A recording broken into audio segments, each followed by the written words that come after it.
edit my videos a little bit. Anyway, so we're up to the second class here. If you come to add, I've got add codes. I'll bring them up at the break, but there's plenty of time to do that. I've got a pretty short lecture about this stuff, and then I'll just demonstrate some projects. There's only a few projects up here. The others are all ready. They're in my DEF CON China page. I'm just renumbering them, changing how the flags work and stuff. So it'll be pretty fast. But I'll demonstrate 201 and 202 today, and the others will be up soon. Are there any questions about anything? Like I said, the problem with this class is you really have to get a local virtual machine running. I'm hoping to fix that. I'm planning to make a cloud machine with all this stuff in it, but I haven't got it ready yet. By the end of the semester, I'm hoping I'll have a cloud version available, so I'll never teach this again, because of course, Windows 2008 is at its end of life. We really shouldn't be using it anymore. For something like malware analysis, it's okay, but in general, we ought to be using new stuff whenever possible. And I'm planning to port all this stuff into the Google Cloud over the course of the semester. Anyway, so we left off at these chapters here, which is a pretty simple. Chapter 2, they talk about in your book, which is very simple. A very simple thing, of course, if you're going to run malware, if you're going to do anything with malware, you should do it in a safe environment. And now the safest would, of course, be a dedicated piece of hardware that is only not connected to the internet, but that's far too much bother, so most of us settle for the degree of safety you get from a virtual machine. Now, I've heard it said by a lot of people that seem pretty qualified that virtual machines are a lot safer than containers. Docker containers are not as isolated from the host system. Docker containers are like ultra small, ultra fast virtual machines. So hardware that could run maybe 4 VMs can run maybe 50 or 100 Docker containers. That's why they're incredibly popular and everybody's using them for everything. But Docker containers do not have a separate copy of every file. They have a thing called overlay FS. So you have a underneath file system, and then your Docker container only stores the changes between the basic operating system and the one on top. So if you have an Ubuntu host and you put an Ubuntu guest on it, it starts out with basically a size of 0. It's just a folder. And if you install software on the guest, it only has the software, your changes. It's actually sharing a lot of files with the host. And there have been some exploits that escape from the Docker container into the host, but I don't think it happens that often anymore. So it might be okay to use Docker containers, but it's not generally recommended. Virtual machines are considered to be much more secure because you have a totally separate copy of every file. And if you don't turn on file sharing with the host or anything, there's no easy way to get from the guest into the host, although there have been some exploits. So anyway, that's the point. This gives you a safe environment. It's not as good as a real air-gapped machine that actually has no network connection to another, but it's pretty good.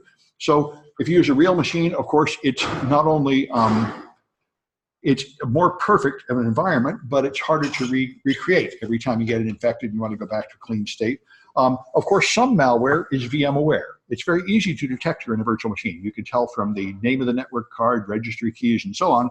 And some malware will actually notice it's in a virtual machine and not run. Some malware will also look at your IP address and decide if you are an antivirus company like Norton or Symantec and not run if you're running there and things like that. So sometimes you actually go to some effort to disguise your virtual machine, but for Windows malware, it's usually not necessary. For Android malware, it is very, very necessary. Android malware will not run in an emulator. You have to run it on a real device in practice. So we do it with virtual machines, and the VMware Player is the common product people use. It's free. You cannot take snapshots. Now, for real malware analysis, if you're very serious about it, you'll do things like run the malware, and it'll download another file, and you'll take a snapshot at that point, and then run it a little more and take another snapshot. And you might want to have a series of snapshots at different layers of infection. What we're doing here is very simple. We have a clean machine, and then we infect it. So it's easy to go back to clean state if you want to. In this class, you don't even really need to roll back. But in real serious malware analysis, they usually pay for VMware Fusion or Workstation so they can take a lot of these snapshots in various conditions and easily go back to them. Any other virtual product would be just as good as far as I know, like Kimu or whatever you want to use. Use whatever's easiest for you. Most malware targets Windows XP, at least it used to. I don't know if that's still true. I think it probably is targeting later versions these days. But the malware written for this textbook targeted Windows XP, and it works okay on Server 2008. I think one difficulty I'm going to face when I upgrade this class to Server 2016 is that not all those malware samples are run properly. But you know, that's the work I have to put into updating it.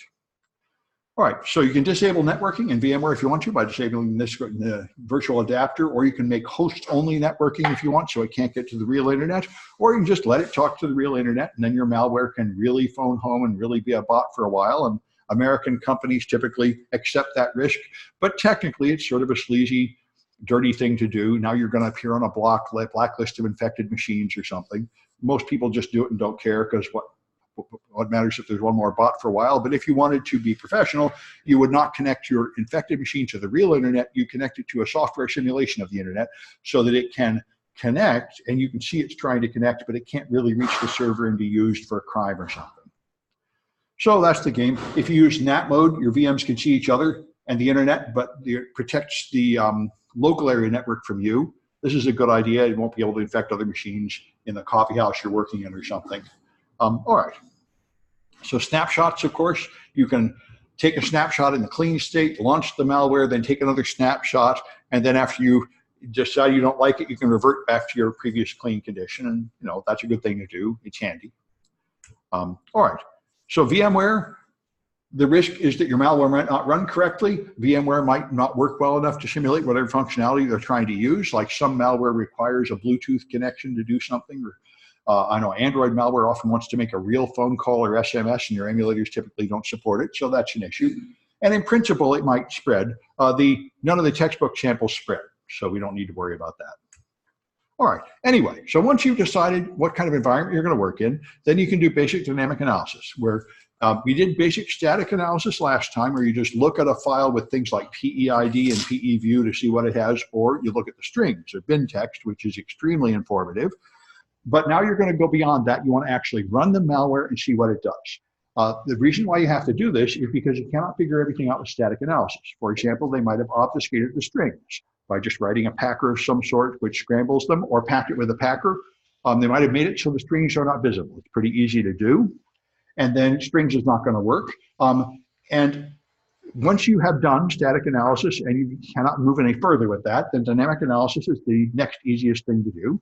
So you can use sandboxes. What sandboxes are is built-in professional software that does the stuff we're going to do automatically. And there are free ones online. There's Joe's Sandbox and a bunch of others. And there are things you can install locally like Cuckoo and Norman's Sandbox. This is a environment that will run it, and it will automatically run a bunch of monitoring tools and just give you a report. This malware created this registry key in this file. It sent this network traffic, and I found this strings, and it'll just do a whole bunch of this analysis automatically. And that's very convenient. We're going to do it by hand to learn how it works, but these automated sandboxes are pretty cool. We're using them in 152, the incident response class. You can also do some of this right on VirusTotal. There's a tab where you can get this kind of read out strings and network connections and stuff, where they're running it in a kind of virtual machine. There are also professional ones that cost money that are pretty fancy you can use too. If you get the network defense product, FireEye, I think it's FireEye, it will automatically take all the attachments from email and automatically run them in a virtual machine and give you a report to see if they're safe or not. So there are a bunch of commercial products that do this for you. They automatically use the procedures we're going to use here, basically. All right, so you run the malware. Now, if you want to launch malware, if it's an exe, of course, you can just double-click it and run it. But your malicious file might be a DIL. And if it's a DIL, then it is supposed to be used as a library by some other exe. And if you don't have the exe, you can use rundil32. This is a Windows program that you can use to connect to a DIL to run a library function, like this way in the command line. So it's one way to do it. All right. So if you have a thing called rip.dil that has an install function, you can use rundil32 to implement the install function in that library this way. That's one way you could run things. All right. You can also modify the header to turn a DIL into an exe. That's another way to go. All right, so Process Monitor is the tool that monitors all the Windows events in the event log and displays them in a fairly friendly form. And so what you do, it picks up thousands of events per second and will drive you nuts. So first you have to ignore all the ones that are not related to the malware to get down to the good ones. And if you leave it running, it will just fill up all the RAM and crash the machine. So will Wireshark. Both of them are not intended to be continuous monitoring tools. They're intended to analyze a small set of data. So if you launch Calc.exe while running Process Explorer, you'll see many, many things happen. Here's Explorer.exe, open a key, close file. Calc.exe has all these events. A registry key, then query some kind of information, then create a file mapping, load image. You know, it is ridiculous. the amount of events created by the simplest activity on Windows is typically hundreds to open a folder or launch a file or anything. And that's a lot of information, but it's usually far more information than you want. And your real thing is to sweep away all this junk and get down to the interesting events instead of being buried under all that trash. All right, so you've got start, stop, capture. You can erase the log, you can filter the log, and there's some default filters here to look for just registry, file system, network, or processes. The way we used it last time, we just ignored all the events except the malware, and you can easily see the 2 events the malware did, which is very nice in a simple case. So that's what we did. You just exclude things by process name. This is the simplest and easiest thing to do. So you exclude all the processes that are running before the malware, and just everything else is presumably due to the malware. You could also include as well as exclude and have any logical comparison you want here in a fancy case. All right, and Process Explorer is just Task Manager souped up. This is Mike Marcinovich's version of Task Manager that gives you far more information about the task. So you see each instance of SVC host, which is something used to launch services before you log in. And each one of these is running 3 or 5 or 10 Windows services, and you can see which ones are running. And you see also the hierarchy of processes, the parent and the child of the child. And that helps you. It also color codes them and groups them. So the system processes are on the top and user land is down at the bottom off this screen, showing things that were launched after the user logged in. So it helps, you know, services and processes are color coded and so on. And you can view the DLLs. Down here, you can see all the libraries used by a process by viewing the lower pane view DLLs. And you can go to Properties, which I think we looked at last time. You can go to the Properties in Process Explorer, and you can see a lot about a file, and you can even see the strings of a file here. So it's really very nice. All right. What's it called? Process Explorer. Yeah.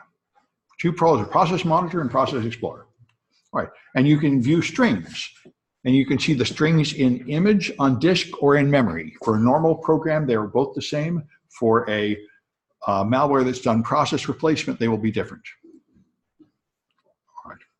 And you can then detect malicious processes here. This is one clue. You open a PDF and you see that when you open a PDF file, it ought to just open that in Adobe Reader, but if it's running malware, it's going to launch another process, which will be doing something like a keylogger, and you'll see there's an extra process that got launched, and that's one way to catch it. You'll see one of those happening pretty soon, although it's not in a PDF. There's also Regshot, which sounds good, although I haven't really used it that much. After a while, I get tired of it. But Regshot will take a copy of the registry in your first shot, then you run the malware, then you take a second shot, then it will compare them and give you a long list of all the registry keys that change. So it can be useful, but it tends to give me too much information. If you want to fake an internet, you can do that. There is a thing used in your textbook called a PATI DNS, and I could not make it work. But I don't really care because there's something in Kali that works just as well. You know, for one thing, you could just start an Ncat Listener if you just want to get one port listening, like port 80 or something. That's one simple thing to do. It'll at least do the TCP handshake. But you can use, then you can sniff the packets and see what it's trying to connect to and follow the TCP stream for what it's worth if it connects. But you can also use INetSim, which is included in Kali, an open source product. INetSim will simulate the whole internet. It will have the correct headers for all the common processes. So it pretends to be HTTP, HTTPS, FTP, Telnet, and just everything of like 30 or 40 common processes. And therefore, your malware will find at every address there is a web server, there is a Telnet server, and whatever else. So it will at least be able to do the handshakes. It, of course, won't really find whatever it expected to find there, but it will be able to complete the connection and you can see where it's going. So that's what you do if you're really careful. I used to have projects in this class where I use this, but I just haven't bothered. Like I say, most Americans, companies have just decided why bother, just connect to the real internet, let it run as real malware, who cares anyway. But if you were like really clean and sanitary, you'd do it this way. All right, so here's what you see. If you go to any web page, it has a page and you can go to the configuration file and load some other page, but it'll have the same page on every address. It's just pretending to be the internet. One thing that's kind of fun is I've done capture the flags where you hack into a server and you end up with this. You're not in a real server. That's one way to like see if people are awake. All right, and of course, if you run Nmap, every port is open, or a whole lot of ports are open. All the common ports are open and all handing out services that look good. It really looks like Telnet and FTP and everything. All right, so in practice, you launch Procmon, filter on things to make sure the other things are not picking it up. Run Process Explorer that gives you a live view of what's running. You can run Regshot and a virtual network if you want to, and Wireshark. These are tools you might typically launch. Then you run your malware, and these will record what the malware does. Of course, you can't trust any of this too far because you're running on the affected system, so a smart piece of malware could deceive these tools, but most of the time this is good enough. All right. And all right, so I think that's it for that. Like I say, there's not much of that. There's really just going to be a demo of the projects is what we need to do today. But I do have some cahoots about that stuff. So this is 126, and here we are. And it's randomizing, so it looks pretty good. All right.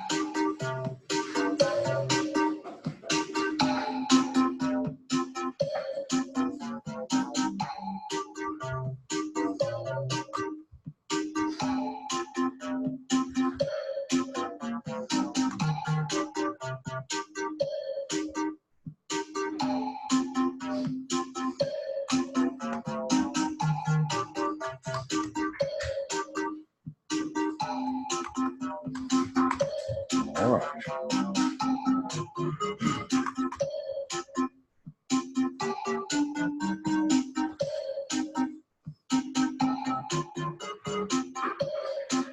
All right.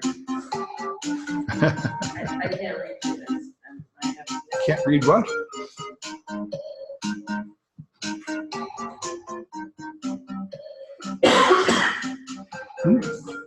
What's happening? It's not what?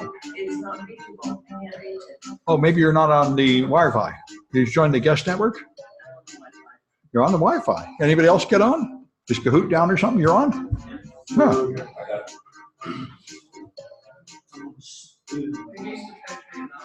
I tried disconnecting and reconnecting to the Wi-Fi. Usual stuff.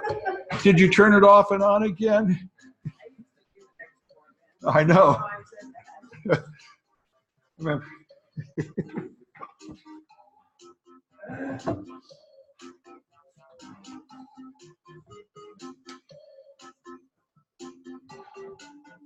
I often turn off the Wi-Fi and use 3G. That's one way. 3G like more or 4G like more stable than Wi-Fi. It shouldn't be. Well, yeah, I just assume it means less people are using it or something. I try one and the other at random until something works. No luck? It's one of these, it's like, oh, I'm reloading it. The little reload bar goes about 3/4 of the way across and then it stops. Yeah, I was having that this morning. Yeah. Yeah. 5G? No, as far as I know. Why would it be dangerous? Well, people are worried about using Huawei hardware. They're afraid that the Chinese will put Trojans in it, which I'm not sure there's any actual evidence for. Well, you think you're going to make it, or shall we go ahead? I don't know. I know you need all the points. Yeah. Well, I think we'll go ahead. All right. All right.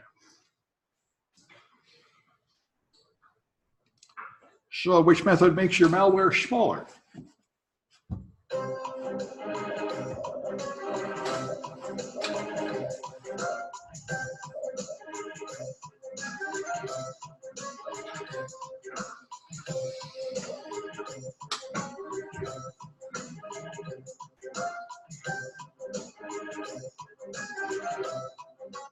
All right, that's packing, a popular answer. All right. So what kind of file requires you to use rundil32?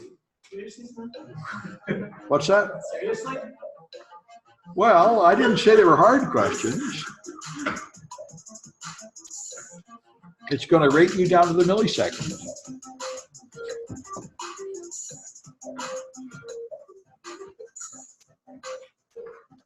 It's like who's buried in Grant's tomb, you know.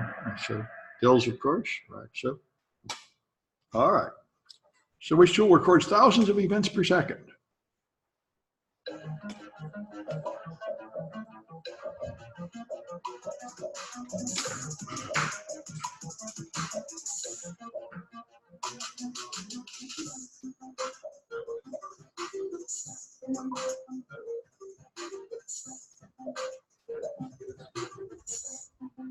That's process monitor.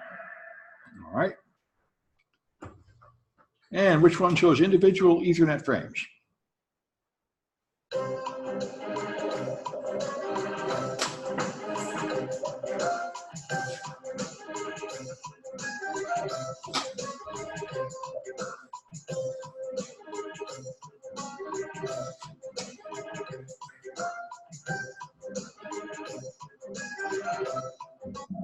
All right, Wireshark.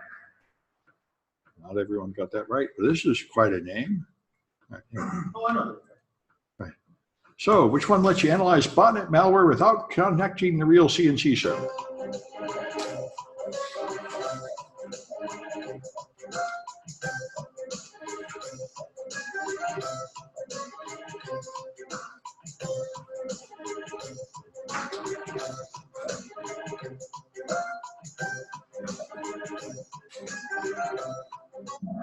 Okay, that's INetSim. So you see, those weren't worth trying too hard to get into. All right, so now this name I can't understand wins, whatever that is. Rawiki. That's what I wrote? And das Vidania. is that you? Das Vidania. That's you. Okay, good, good. If that's you, then I'm not surprised. What's that? Yeah, okay, yeah, right. All right. So let's just take a look at the next couple of projects that are good, clean, fun. If you go here, here projects, there they are. Okay, so let's do a bit of this dynamic analysis and look at this keylogger, which is a fun example of it. So let me just move this so I can see my instructions for what it's worth. Okay, so you want to start at lab 0301, and I don't think I'll bother here, but if you open it in PE View, the only DIL imported is kernel32.dil, and that is seriously messed up. If you only use the kernel and nothing else, this is not reasonable, and that's because it's packed. Because any kind of malware would use more than that. And so if you look at it in strings, you'll see very few strings, and this thing is packed, so we can't read the strings, and our static analysis is not working very well. So we'll use dynamic analysis. So I'm going to use Process Explorer, Wireshark, and Process Monitor. And we did this last time, didn't we? I think we did. We talked about it. All right, well, let me just do it now. It doesn't take long. And the next one after it, we got plenty of time. And the next one after it is more fun with the keylogger too. So we'll start with this one. So Process Explorer is here. Everything launches right from the start button. So here's Process Explorer. And that just shows you all the running processes. So up here are the system processes in pink, and down here is userland in blue, starting with Explorer, which is when logged on is where I logged on. Explorer draws the desktop and the start button, and everything I launch from that then shows up down here. And I see lab 0301, which is, I think, something I have to get rid of, but maybe not for what we're doing right now. So run that, then we're going to run Process Monitor and Wireshark. And we're going to run lab 0301, so I think I have to get rid of the old lab 0301. And let me see if I do need, okay, since I've already run it in this machine, I have to clean it up. I have to kill lab 0301, and I have to kill VMX 32 to 64, and then delete this file. So let me do that, because this malware makes some persistent changes in the machine. So I have to kill this process. And then I don't seem to have that other process running, but I'm going to delete this file if it's there. All right, and that should make my machine clean enough to do this. So there's Process Explorer. Let's get Process Monitor. Okay, and I've already set Process Monitor to ignore all these processes. So even though it is sniffing right now, which I think it is stopped, now it's sniffing, and you see the current filter excludes all 101,000 events, and it's counting up by hundreds. So tons of events are happening, but it's ignoring them all. So now I'm gonna run Wireshark as well. And let's see if I can figure out where my desktop ends. There it is down there, okay, good. So here comes a chat message. In practice, do you run Regshot all at once while vetting malware? Typically you run everything all at once, because you don't want to run the malware over and over. That's what I usually do. That would usually be the best thing. And often they set up situations like those sandboxes that automatically monitor everything. You would not run it separately for each of these things. That would be very unusual. Anyway, so what's up? It's not DNS security, right? It's not. I don't think DNS, no, it's not. I don't think it's happening this semester. Might have got canceled. 2 weeks. It doesn't happen for 2 weeks? Yeah, it'll start in 2 weeks. Oh, okay, fair enough. Good, thank you. Okay. Maybe we'll have to move out of here by then. Anyway, so good. All right, that might be where this room is available. Maybe they will be using it then. Anyway, we're okay for tonight. So now I'll start sniffing the network. Now this shows me the 2 connections, but I can see which one of them has traffic up there. So I can double click on that and give it a password. Why could you see that had traffic on it? It had a little wiggly thing. A little wiggly thing was traffic. So here's packets going by. All right. And now we can run the malware, which is Labo 301. So that's on my desktop. So I'll go computer, administrator, desktop. Okay. And I want Labo 301 here. So I'm going to run it and see what it does. And here you can see, I think we did talk about this last time at this point. Here's process monitor. I'm going to stop sniffing. And you see it totally zeroed in on exactly the 2 interesting events. It wrote a file, VMX32 to 64, and it wrote a registry value in the run key, in the video driver. So it creates the run key. This is malware persistence. Anything in the run key will launch every time you reboot.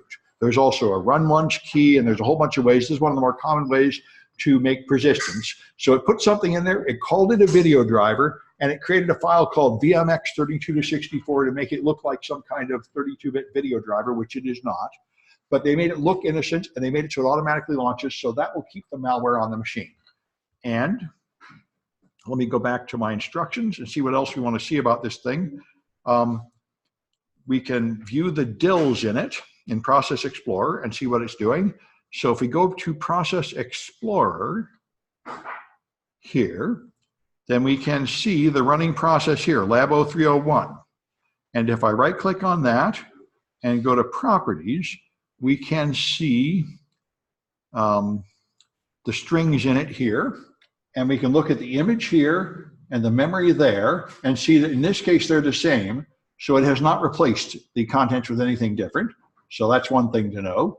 And if we use the lower pane view here, view, show lower pane, and then we can see the DLLs that it uses. We can see a variety of them down here. And I think the interesting thing here is to see that it's using networking. Yeah, you'll see down here, WS232, that's WinSock, the classic WinSock software. So it is using Windows sockets to make a network connection. So that would imply we should see something in Wireshark. And if you go to Wireshark, you will see now quite a lot of stuff happening here. And what you're going to see is a lot of DNS resolutions for the command and control center. So filtering by DNS might do it. Yep, I see it right here. See, there's a domain here. It looked for practicalmalwareanalysis.com. That's what they're using for the command and control center. And if you scroll down, you'll see repeated ones, and they're on a regular schedule. This is 56.8 seconds. And here's let's see, where's the next one? Here's 86 seconds, and so on. So at every 30 seconds, it looks up this domain, and then it connects to it. So if you take a DNS resolution to the command and control center, and you remove the filters, so after packet 121, there's more DNS packets, but then there's a gap between 122 and 132, and the real communication happens in there. You can have malware that communicates entirely by DNS or ping, but this malware communicates by TCP. So I want to look at the packets after 121 by removing the filter. And now if I scroll down and look at it, you'll see 121, it does the query. 122, it gets the response. Now it does a SYN-ACK handshake to port 443. And now Wireshark thinks it's sending SSL, but it can't be because there's a 7-way handshake for SSL. You have to connect to TCP, then you have to do a change client spec, and you got a client hello and a server hello and a change cipher spec as you negotiate what encryption protocol to use, and then you have to get a certificate and go verify it at a certificate authority. So there's a lot of stuff that didn't happen here. So this is fake SSL.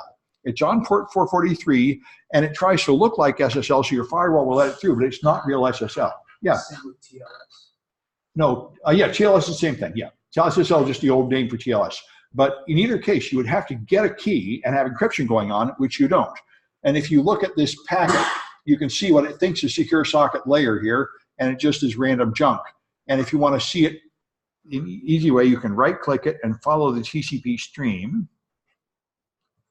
And you'll see this is just random junk. And it is 256 bytes long. You can see that here. What this malware actually does is send 256 random bytes every 30 seconds. Now, real malware would be stealing your secrets, encoding them somehow, and sending them out.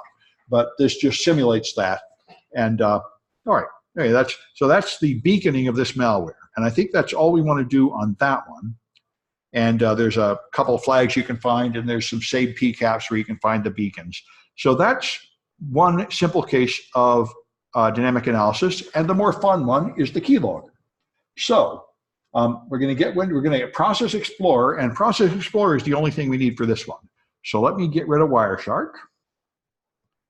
And we don't need Process Monitor anymore for this one. All right. We need Process Explorer, and I'm going to get rid of the lower chain view because we don't need that. Okay. And I'm going to get rid of this Labo 301 because we're done with that one. All right, and I don't think we need this SVC host here anymore either. All right, now we're back to a moderately clean state of the machine, and we can play with this keylogger. So what we want to do is have that easily visible when we launch Labo 303. So let me put this up higher on the screen, and now that you understand how to read this, you can see the SVC host up here is in pink because it's running a system. It launched before I logged in. This is user land. Everything I launched after logging in is down here in the blue. And if I run Labo 303, weird stuff happens here that's fun to watch. So here it is, Labo 303.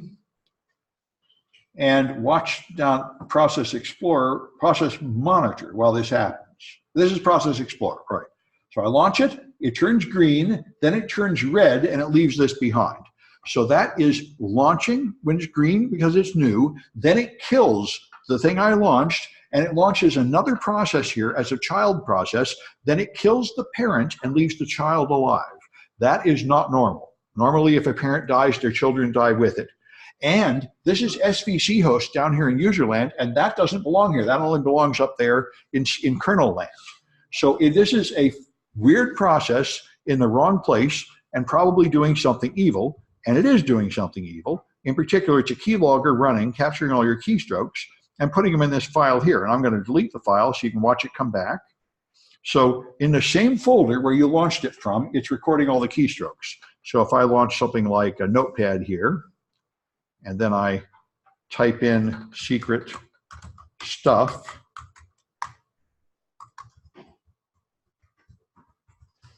it's going to be capturing it. And yep, there, now this file appears in that folder. And if you open that file, there's my stuff being stolen.